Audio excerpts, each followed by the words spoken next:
La tiranía de la felicidad. Tú necesitas ser feliz para vivir. Yo no.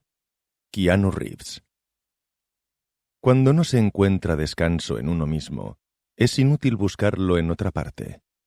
François de la Rochefoucauld. Hubo una época en la que me cansé de estar mal.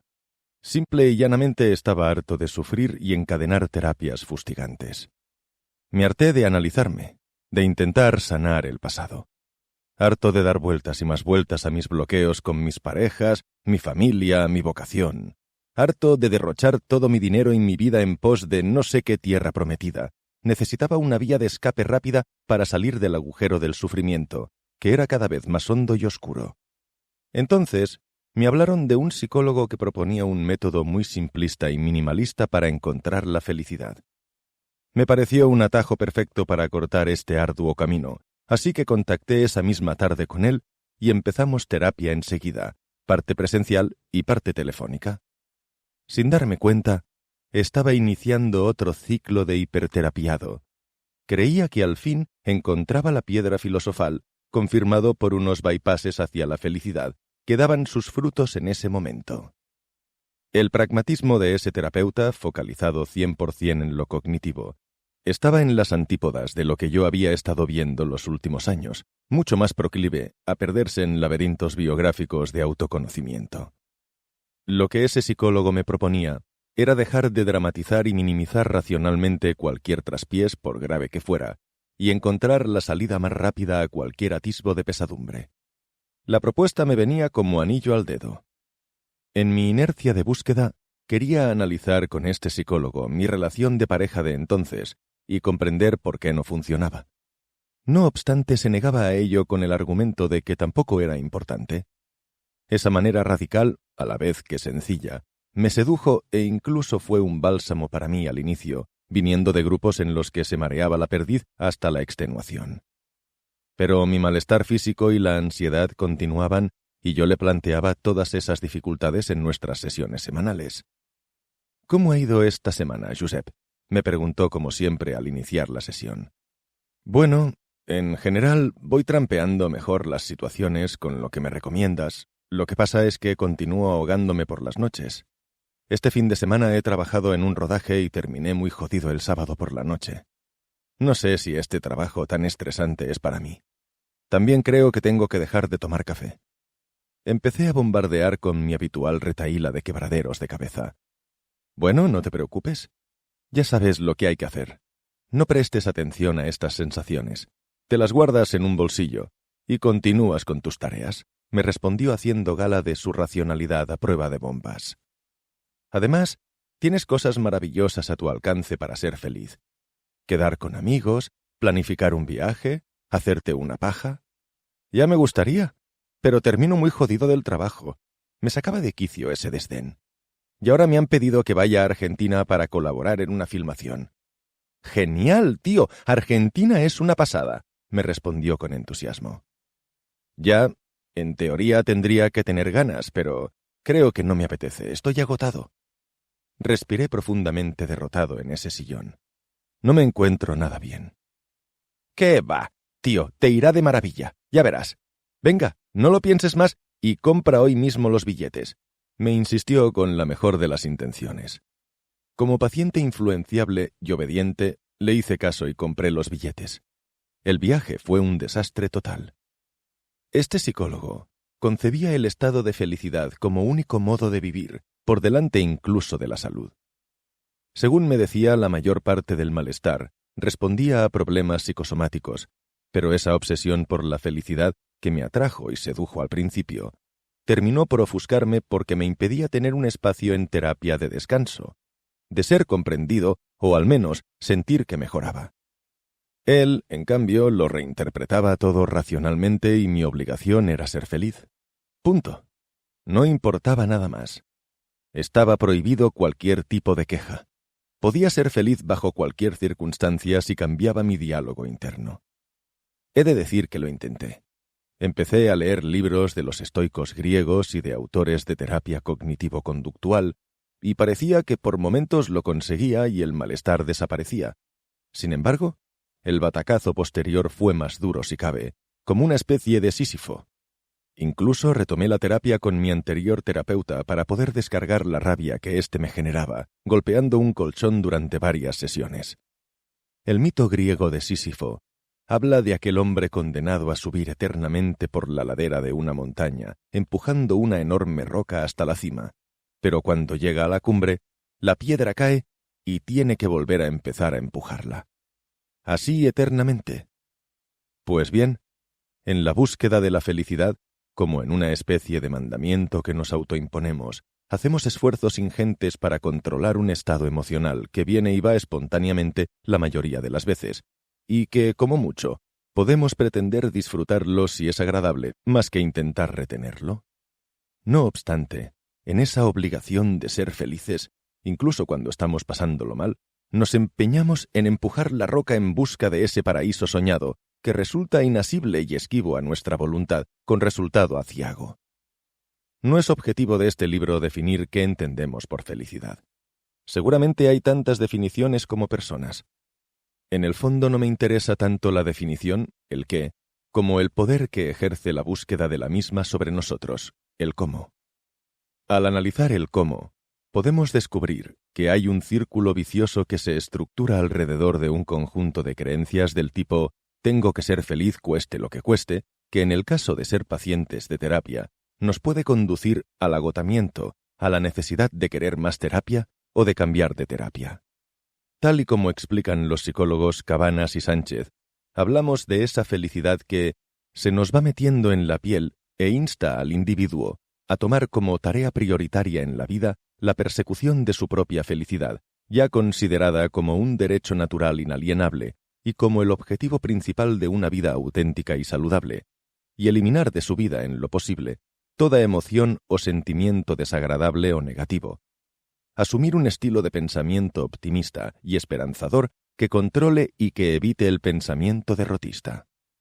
Esta obligación deviene en un bucle que fija a su alrededor todo tipo de deseos voluntariosos y creencias ejemplificados en lo que diré a continuación.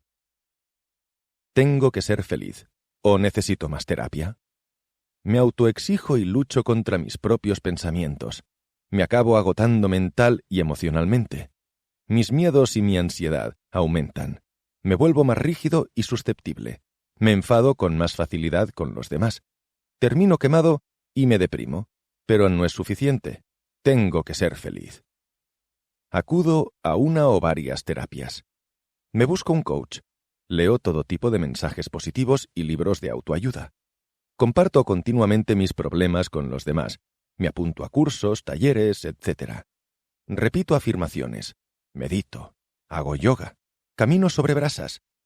Pruebo cualquier cosa, por extraña que sea. Sigo probando estrategias, aunque no sean funcionales. Necesito encontrar la paz y la felicidad totales. Puedo conseguir todo lo que me proponga. No puedo sentirme mal ni dejarme afectar. Quiero ser perfecto, el número 1, el mejor. Tengo que ser aceptado por todo mi entorno. Se puede dejar de sufrir totalmente, depende de mí. Si me ilumino, dejaré de sufrir para siempre. Puedo controlar mis emociones y pensamientos. Los demás no están tan evolucionados como yo. Estas creencias suelen estar acompañadas de unos debería autoimpuestos más o menos explícitos. Debería ser feliz, debería conseguir todo lo que me proponga, debería ser aceptado por las personas de mi alrededor, que como consecuencia llevan a seguir buscando otra terapia porque tengo que alcanzar la felicidad. El hiperterapiado entra en una dualidad extraña que aún lo desconcierta más si cabe. Por un lado, es victimizado y culpabilizado por no conseguir su objetivo, y por otro es animado a seguir esforzándose y poder redimir su victimización. Como dice Bauman, hemos pasado de una cultura del prohibir a una cultura basada en el ordenar y el exigir, en la que la orden viene de nuestro interior. El explotador es al mismo tiempo el explotado. Víctima y verdugo ya no pueden diferenciarse. Por desgracia, este tipo de mecanismos se han generalizado en la sociedad del rendimiento, como una forma de autoexplotación hacia nosotros mismos. El sujeto de rendimiento se encuentra en guerra consigo mismo, y el depresivo es el inválido de esta guerra interiorizada. La depresión es la enfermedad de una sociedad que sufre bajo el exceso de positividad. Refleja aquella humanidad que dirige la guerra contra sí misma. La vitalidad misma, un fenómeno altamente complejo, se reduce a la mera función y al rendimiento vitales. El reverso de este proceso estriba en que la sociedad de rendimiento y actividad produce un cansancio y un agotamiento excesivos. De alguna manera, en muchas terapias o en procesos de crecimiento personal, el cliente adopta una forma de maltrato hacia sí mismo, hacia sus propias dificultades y, en el fondo, hacia su propia naturaleza. Ya lo avisó el antropólogo Gregory Bateson. Los mayores problemas del mundo son resultado de la diferencia entre cómo la naturaleza funciona y la manera en que la gente piensa. La batalla está servida. Actualmente damos por obvio que se debe ser feliz a toda costa, pero ¿de dónde procede este mecanismo que tenemos tan interiorizado? Las raíces culturales de esta noción de felicidad son principalmente norteamericanas. En su momento, allá a principios del XIX, surgió como reacción a una forma de dominación ejercida a base de denostar la individualidad y sus deseos. La reacción comenzó por una glorificación del individuo, de su valor y sus potencialidades. Un ser solo en el mundo, sí, pero entendido ahora como parte de la divinidad, destinado a ser feliz gracias al esforzado desarrollo de sus virtudes, capaz de ello y con derecho a ello, como reza en la Constitución estadounidense. A principios del siglo XIX, aquella noción de felicidad individualista surgió como una promesa de liberación individual, la autotransformación. Pero 2 siglos después, sin embargo, es la propia felicidad, reconducida por el capitalismo de consumo y el neoliberalismo, la que nos sujeta a nuevas formas de dominio, que empiezan por la mansa autocondena a perseguir el horizonte, que, como es bien sabido, equidista siempre del perseguidor, y una vez más, a hacerlo en soledad. Tampoco la felicidad parece liberarnos del sufrimiento. El problema es que hemos convertido la búsqueda de la felicidad en un sucedáneo de la búsqueda de sentido, y cuanto más buscamos la primera, más nos alejamos de lo segundo. De hecho, gran parte de esta psicología tirana del self-fulfillment es importada del modelo americano del self-made man, proveniente de teorías como el sueño americano y toda esa jerga del «si quieres, puedes», que implica la cruel separación de los que lo consiguen, winners, y los que no lo consiguen, losers. Al final, la obsesión por el crecimiento personal acaba siendo parte del engranaje productivo que aboga por llegar a lo más alto, utilizando de excusa la teoría darwiniana evolutiva por la que el fuerte devora al más débil. Esto contradice la epigenética moderna que demuestra que las especies que han sobrevivido más años, como las bacterias, no son las más fuertes, sino las que mejor colaboran entre sí. ¿Y si, paradójicamente, la obsesión por alcanzar este ideal de felicidad nos aleja cada vez más del objetivo? O incluso siendo más radicales, ¿y si tiene razón Keanu Reeves y no hace falta ser feliz para tener una vida plena? Esta felicidad obligada responde a un constructo cultural que hemos asumido y no cuestionamos y que se ha visto alimentado por gran parte de la literatura psicológica, de autoayuda y espiritual, así como de cientos de gurús que la sustentan e invitan a dirigirse a seductores lugares donde el sufrimiento se ha ido para siempre. En esta línea, el psicoterapeuta Russ Harris se encarga de desmontar 2 mitos que hemos incorporado culturalmente y que yacen detrás de esta felicidad a toda costa. La felicidad es el estado natural de todo ser humano. ¿Estamos seguros de la veracidad de esta afirmación? Tal vez no hace falta ir al extremo budista que defiende que la vida es sufrimiento, pero si observamos la realidad y las estadísticas, veremos que este estado natural de felicidad no existe como tal, sino que lo más probable es que nos debatamos en distintos estados a lo largo de nuestra vida, incluso a lo largo del mismo día.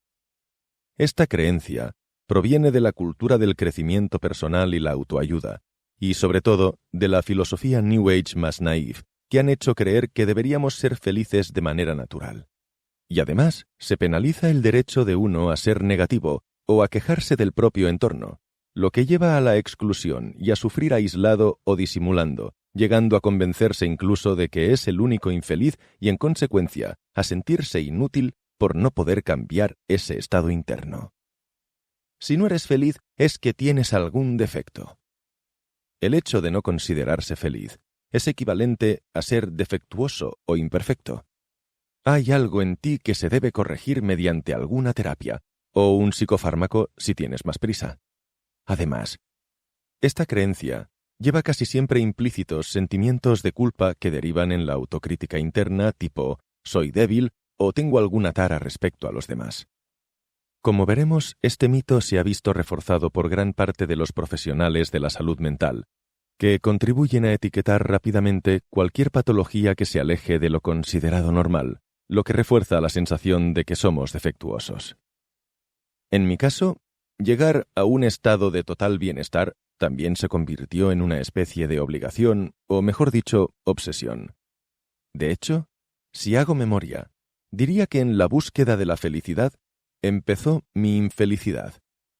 Cuestionarme continuamente si esa era la vida que quería vivir o si era lo suficientemente feliz me llevó a la parálisis. Además, se confunde la búsqueda de felicidad con la búsqueda del placer, de ahí que la sociedad actual, básicamente hedonista, se siga frustrando al darse cuenta de que aumentar sus dosis de ocio no conlleva automáticamente un aumento en su grado de felicidad. Aunque puede ocurrir que ciertos momentos de placer puedan redundar en ciertos momentos de felicidad, no tiene por qué ser una causa directa.